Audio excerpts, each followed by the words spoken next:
Hey everyone, welcome back to my another vlog. সবাই কেমন আছো? আশা করি সবাই ভালো আছে। আমিও খুব ভালো আছি।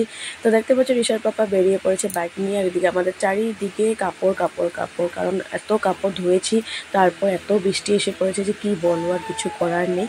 তো মাকে বললাম আস্তে ধীরে করে সব কাপড় উঠিয়ে দেবে, শুকিয়ে গেলে। তো এই কথা বলে আমরা বেরিয়ে পড়লাম। আর দেখো বেরোতে এত কাদা, মানে কি বলবো, ভালো লাগে না একদম এখান থেকে বেরোতে।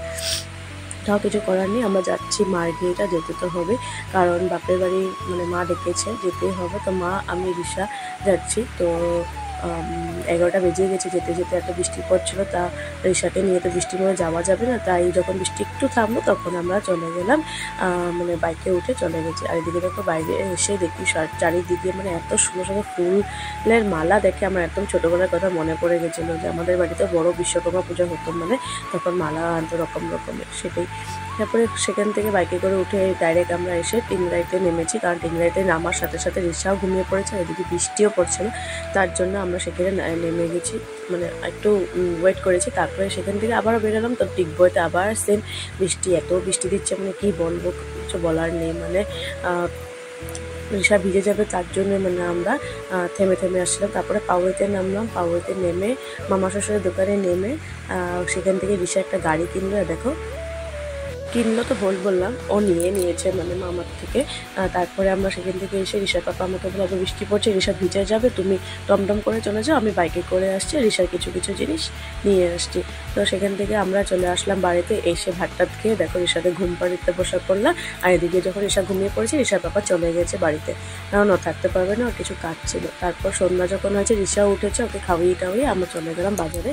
তো বাজারে যাওয়ার কারণটা হলো যেহেতু বিশ্বকর্মা পূজা, আর তার সঙ্গে আমাদের বাড়িতে মনসা পূজা। তো তোমাদের সাথে কথাটা শেয়ার করে দিই, মনসা পূজা মানে 17 আগস্টে আমাদের বাড়িতে সবসময় পুজো হয়েছে, যেটা মানে মনসা পূজার দিন যেটা হয় তখনই হয়। কিন্তু এবছর আমার দিদির বেবি হওয়ার কারণে আমাদের বাড়িতে পুজো হয় না, তার উপর 3 বছর ধরে আমাদের বাড়িতে পুজো হচ্ছে না, কারণ আমাদের নতুন বাড়ি বানানো হচ্ছে, তোমাদেরকে তো আগের ভিডিওগুলোতে বলেছি। তাই নতুন বাড়ি বানানোর জন্য আমাদের মানে ঘরটা ভাঙা পড়েছে, তাই পুজো দেওয়া হয়নি। তো এবার সব ঠিকঠাক ছিল বলে মা আবার বাড়িতে পুজো দিল। তো তার জন্য আমরা বাজার করতে যাচ্ছি, তার উপরে আমিও বাপের বাড়ি তার জন্য এসেছি, কারণ মা একা একা কতটুকু করতে পারবে, তার জন্য আমি মার সাথে হেল্প করতে এসে পড়েছি।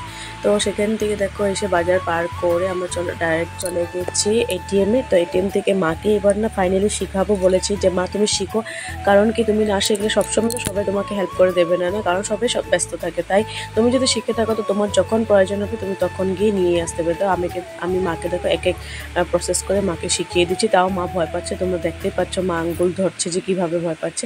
তো তারপর আমি একটু দেখানোর পর যতটুকু মা বুঝেছে, তারপর আমি টাকাটা উঠিয়ে দিলাম। তো সেখান থেকে গিয়ে ফার্মেসিতে গেলাম, ফার্মেসি থেকে বাবার জন্য কিছু কিছু ওষুধ নিলাম, ওষুধ নেওয়ার পর রিশার জন্য কিছু কিছু জিনিস নিলাম। তারপর সেখান থেকে এসে আমরা দেখো একটা কাপড়ের দোকানে রাখলাম, সেখান থেকে শাড়ি কিনবো, কারণ আমাদের বাড়িতে মনসা মা, লক্ষ্মী মা আর দুর্গা মার মানে পূজা যখন না হয় আমাদের বাড়িতে মানে এরকম শাড়ি দিতে হয়, মানে দিতে হয় মানে আমাদের বাবার নাম করে দেওয়া হয়, সবসময় আমরা দেখেছি, মানে যখন সামর্থ্য হয়েছে তখনই দিয়েছে মানে। তারপরে দেখো সেখানে গিয়ে রিশা আর দুজনের পিছিয়ে ছাড়ছে না, একবার দুজনের কোলে যাচ্ছে, একবার কি করছে রুমাল নিয়ে।